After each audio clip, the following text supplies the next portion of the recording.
Hello Paisanos, it's Ian63. I finally finished playing through Cyberpunk 2077, even though I quitted playing this back in January.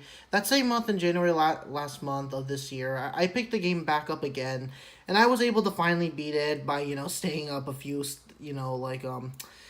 sleepless nights and stuff. Don't do what I just did. I only did it for just one day, and it really wasn't worth it in the end. But in the end, I was able to finish it. I'm not doing the DLC, no thank you, just the main game itself, and yeah. So overall, my final thoughts on Cyberpunk 2077, honestly, from the game itself, which I played on Nintendo Switch 2, and I want to give, of course, a big credit and shout out to, I don't know how to pronounce his name, so I'm just going to call him S.O. Credit goes to S.O. for his amazing, full long play and gameplay and stuff, and yeah. So, if you remember the last time, which I reviewed it right here and stuff, yeah, that was basically me and stuff. But now that I finally finished the entire game, I can now give a full on what I finally think of Cyberpunk 27. I frankly believe it did not deserve the hate that I received. Okay, but first I want to get through the gameplay footage out of the way and stuff, so let's go ahead and do that now.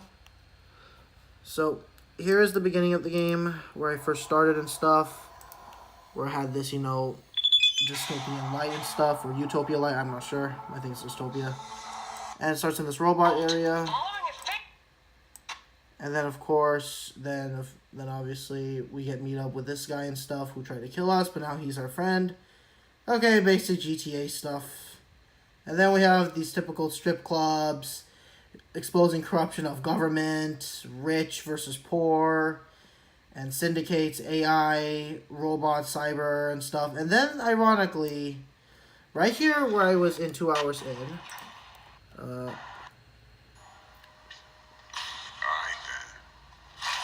yeah, where you get kidnapped and stuff.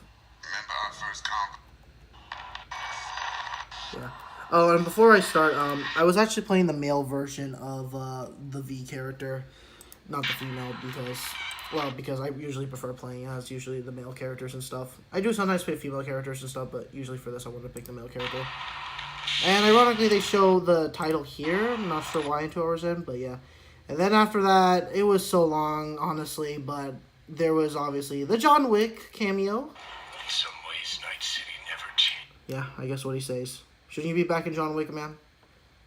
Yeah, John Wick cameo, Keanu Reeves. I'm sorry if I butcher that name, so I'm just going to call him the John Wick guy.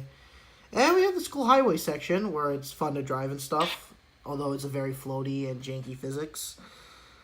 And, of course, you go through more missions and stuff, exposing the city's, corruption and stuff, although when you're technically also doing the exact same thing, but, well, nowhere in this area is safe, in my opinion.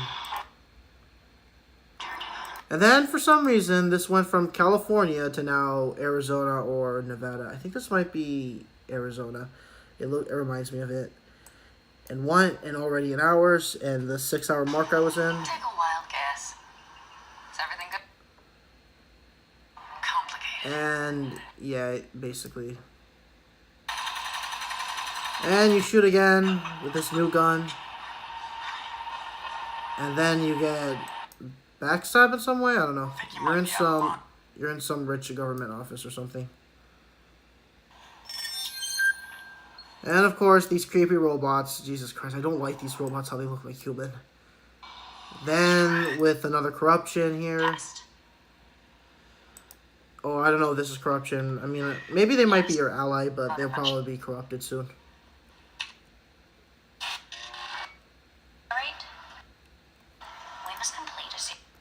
Yeah, this is why I don't like AI, man. Seriously.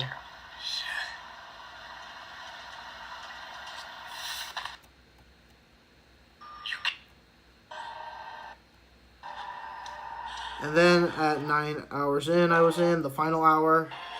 It got very scary and horror. After all, it's about exposing this corruption area. Revelation that Saburo, our religious complete. Wanna live in. You are God! And of course, you get this protesting. Kind of parodies something. Feels like it's getting close to real life. But anyways. And I'm just going to skip a few more. Rubik's Cube, obviously. And we made our decision. And we're going back to Earth. Die now. Goodbye, Anders. Your offer was shit, Yeah, screw you, man. but in making it, you gave me something better. Andres was a piece of scumbag. Corruption as hell.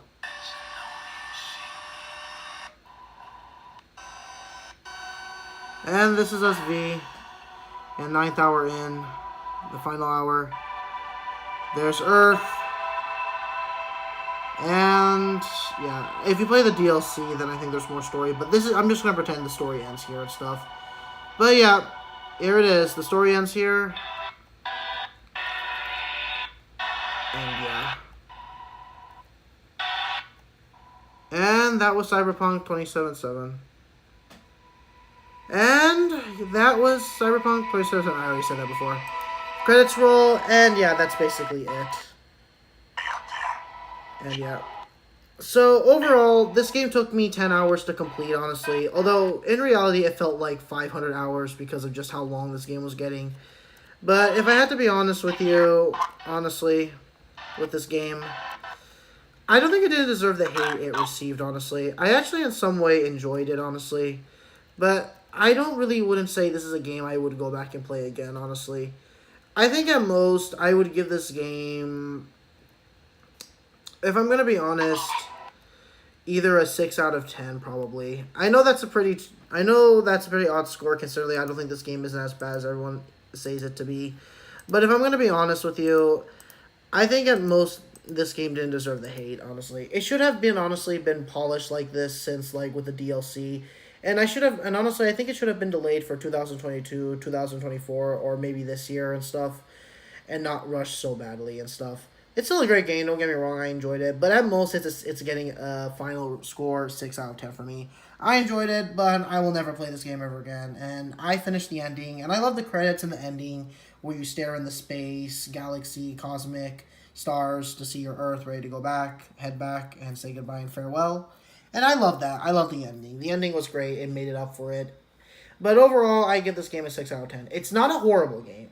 It's definitely better than something like Sonic 06, Mega Man X7, Devil May Cry 2, Paper Mario Sticker Star, and Mighty Number 9, and Resident Evil 6, and another bad game. Oh yeah, and Big Rigs.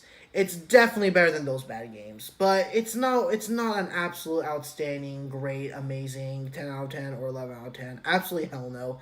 It lands on either 6 out of 10 or 5 out of 10 for me, but I will give it a 6 out of 10 since I did like the ending. It was definitely a great way to see V, the male version of V that I was playing as, that his story was recapped. Or if you're playing as female V, her story recapped.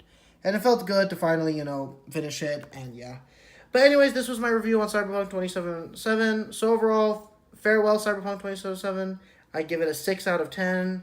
And yeah, it was a great video game, honestly, but it was nowhere near something like amazing or just great, honestly. So yeah, farewell Cyberpunk 2077 Ultimate Edition on Nintendo Switch 2. You should have been delayed, honestly, but you weren't a disaster, in my opinion. You were at most a 6 out of 10. But yeah, but thank you for the amazing time. No, sorry, thank you for the great time, not amazing, but thank you for the great time. I love the ending. It was the best part about this video game, and yeah. Alright guys, that's my review on Cyberpunk 2077 Ultimate Edition, and yeah, this is EC3 saying one final goodbye, and farewell Cyberpunk 2077 Ultimate Edition. Farewell Cyberpunk 2077. Farewell. This is EC3 saying farewell, and thank you guys for watching my review on this game. Farewell.